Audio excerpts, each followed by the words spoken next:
Hi everybody, how are you? Today we're playing a blitz game against a Filipino player called Kids 20. We're playing e4, e5, move the knights in, move the bishop, play the Italian game. Simple opening, it's easy to learn. He develops the bishop and pins it. I try and kick the bishop, meaning to move it away. I move the bishop back because otherwise I cannot move my knight as I lose my queen. It's pinned to the queen, that's what we'd call it. I'd move the bishop as it's of equal value with the bishop, and I can trade it with either the knight or the queen. And if he takes the knight, I can take it back. It's not a good developing move, but I personally like it because I've got into some experiences at times.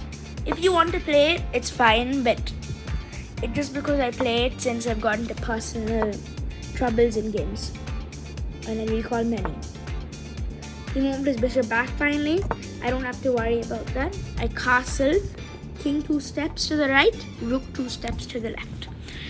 This is called short castling, and I'm trying to connect the rooks because it's a good idea to connect the rooks. They're a strong pair. And move the rook to e1 where it can threaten some things in the file in the future. For the e4 pawn, the count is equal. There's one attacker and one defender. Hence he does that. He's trying to get some counterplay. I trade the knight because otherwise his knight will be really strong and can be annoying.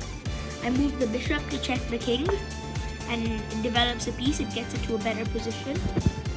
I just take the pawn because if I move the bishop, I could have done that, but I would have ended up moving it to a more passive square. But attack is initiative and passiveness is good for defense. So now attack is better because my opponent has a good position here. He has 2 bishops with more scope than my pieces. However, I move my queen into the center. I'm trying to attack the b7 pawn. If he takes my pawn on c2 with his bishop, I can take his pawn back. Okay, so here there's a break in the time because I took a break. He took my queen in the meanwhile. I took with the knight because I can both threaten the bishop and threaten the c7 pawn.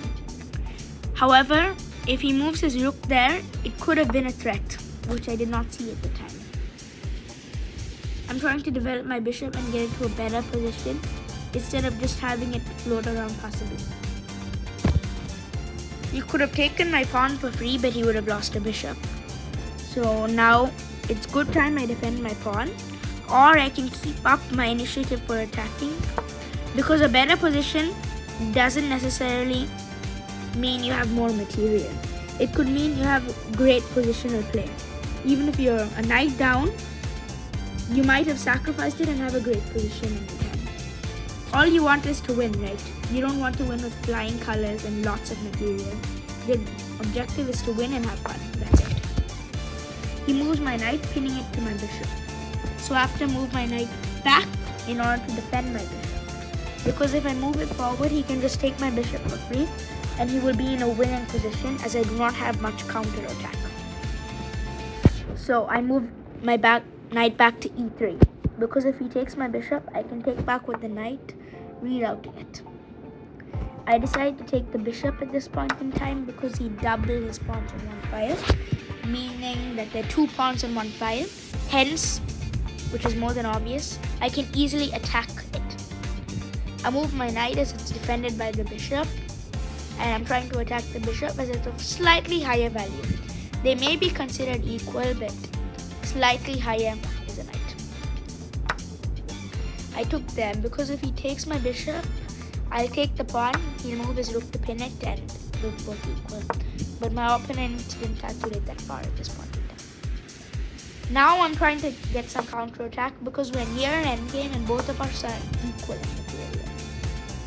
Now I played c3 and then rook takes e5. It may seem like a blunder at first, but if he takes it with the pawn, I can take the rook with check and be a pawn up, and it's equal.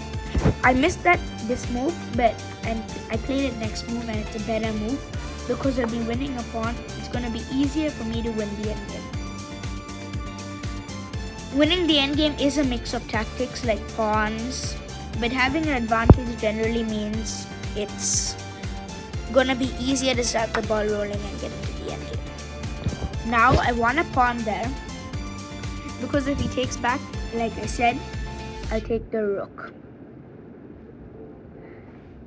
And I also had many other plans.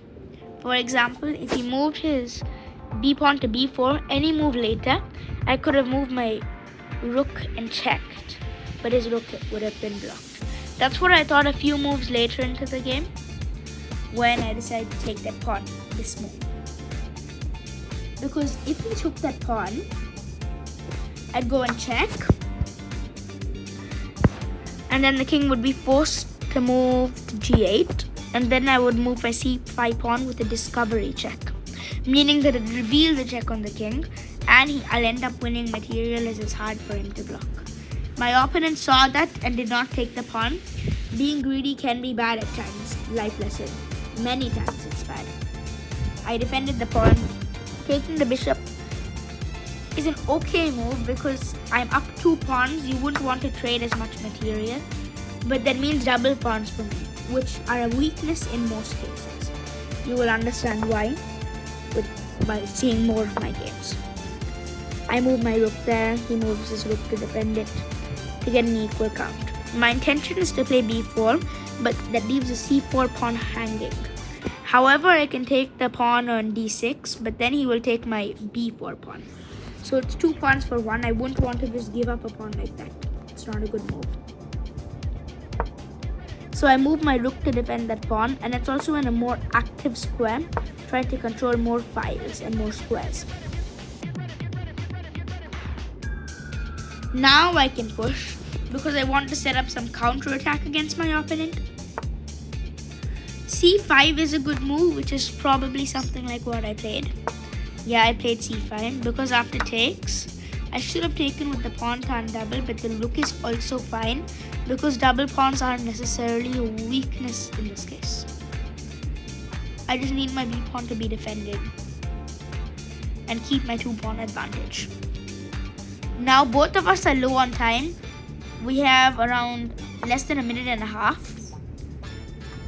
And I'm in a bit of a rush, but I'm still thinking quite a bit. Thinking can be good, but spending too much time on a game can be bad. I want to take the rook because I'm up material, but I need to get my king active so I'm in a better position to win or draw the endgame, preferably win. And this happened, we exchanged all the rooks. He tried to attack my pawns because he can gain back his material. He should try and march forward his pawns and get an attack against my pieces quickly. Now both of us started marching forward our pawns immediately without any calculation. He can take or he can defend on my side. Luckily for me, spoiler alert, I won this game. So it was because of a pawn race. I ended up winning material and calculating better near the end of the game. Both of us seem equal promoting to queens, but my idea was to go to queen to h8 and trade the queens. If he moved somewhere else, I just win the queen. So his king is in the corner. I can go for the b6 pawn and simultaneously run with the a5 pawn. If his king moves, I can take the queen, he'll take. I'll move diagonally to c4. He'll move to king b1 and then, or b2, and then if I go to b5, he'll further go and attack my pawn, and then I've already blockaded the pawn and fine. Now he cannot move to c2 because he cannot get out from there. He gave a check, so it's gonna be easier to get out and attack my pawn. As you can see, I'm really down on time, but I have a queen and I think it's adequate time to checkmate. Now, the tactics for checkmating with the queen is to restrict his king as much as possible, prevent it from moving without stalemate, without drawing the game by accident, by giving this king no breathing room. It's stuck in a square and it can't move. Now I have to bring my king and my queen because both pieces are necessary to execute this checkmate. Reducing his square count again, I'm moving my queen again.